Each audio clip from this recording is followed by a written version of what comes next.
જો એને આમ આર્ય સમાજને પકડી ન રાખ્યું હોત કે એને એ સમયે જો આર્ય સમાજનું જ્ઞાન ન થયું હોત અને એની આ ધર્મ સાથે જોડાયેલા ન હોત તો કદાચ અહીંયા હાડી પહેરેલી બેઠી છો ને એના કરતા હિજાબ પહેરેલા બેઠા હોત.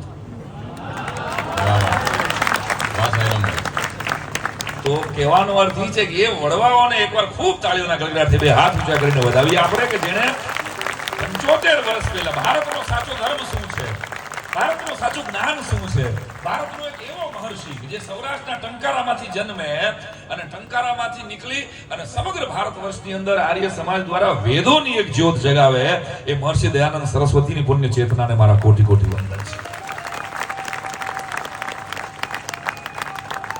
મહર્ષિના જીવન ચરિત્રને વિનયભાઈ અહીં ઉપસ્થિત છે દિલ્હીથી, ખાસ એકવાર ખૂબ તાળીઓના ગડગડાટથી એમને વધાવો. અમારા મહેમાન છે કચ્છ કાઠિયાવાડના, આપણા ખૂબ અમારા મહેમાનોનું માન છે. દિલ્હી આર્ય સમાજના આધારસ્તંભ જેવા વ્યક્તિત્વ છે અને એમના લીધે મને સત્યાગ્રહ પ્રકાશ વાંચવાનો મોકો મળ્યો અને બધા પુસ્તકો વાંચવાનો મોકો મળ્યો. પણ ભગવાનની ઈચ્છા હશે કે હું આ વાંચવાનો સદભાગ્ય મને મળ્યું છે.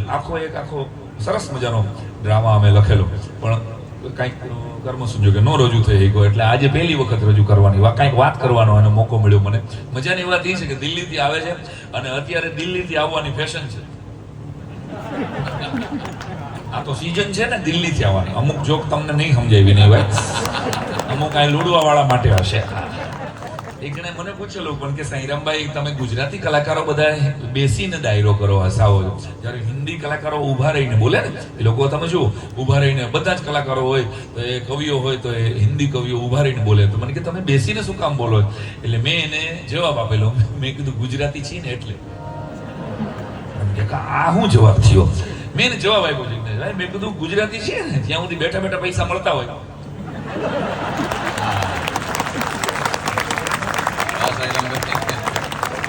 ત્યાં સુધી ઊભા થાય અમે.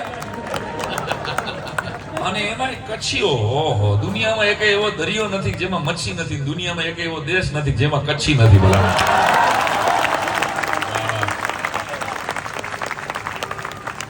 લુડવા વાળા તો ભાઈ સાહેબ લંડનમાં મળે, મને નાઇરોબીમાં મળે, પૂનામાં મળે, ક્યાં અમેરિકાથી લઈ.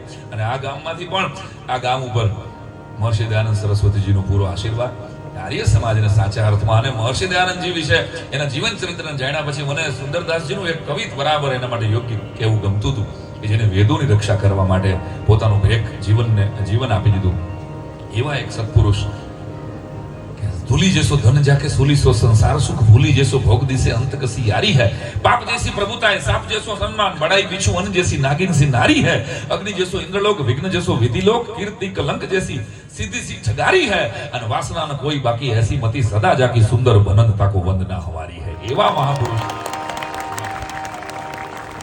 सत्यनो प्रकाश समग्र भारत वर्षने आप्यो, વેદોનો પ્રકાશ પુનરુત્થાન કરીને મને તમને જીવતા કર્યા, મને તમને સમજતા કર્યા. વિચાર તો કરો, એ મહર્ષિ દયાનંદ સરસ્વતીએ સ્થાપેલા આર્ય સમાજને 75 વર્ષ જ્યારે લુડવામાં થયા હોય ત્યારે આનો આનંદ છે.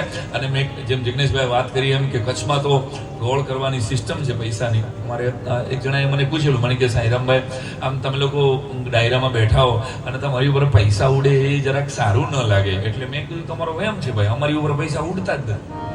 કે શું વાત કરો છો, લાખો રૂપિયા ઉડે રોજ રાતે ડાયરામાં. કીર્તિદાનભાઈ હોય, માયાભાઈ હોય, ઓસમાણભાઈ હોય, રાજભા હોય, તમે લોકોના બધાના ડાયરામાં લાખો રૂપિયા ઉડે. અમે વિડીયો જોઈ છે. મેં કીધું ખોટી વાત છે, કલાકાર માથે પૈસા માણા માથે ઉડતા જ નથી. તો હું આવું એન્ટર કર્યું ત્યારે કોઈ 10ની નોટ નાખી મારી ઉપર? મારી માથે પૈસા ઉડતા હોય તો હું જ્યાંમાંથી એન્ટર કરું ત્યાં કોઈક નોટ ઉડાડવું જોઈએ ને, 500 ની, 1000 ની. 1000 બંધ થઈ ગયું ચાલુ છે ને, કઈ આમાં હું બંધ થઈ જાય કઈ નક્કી નથી ભૈયા.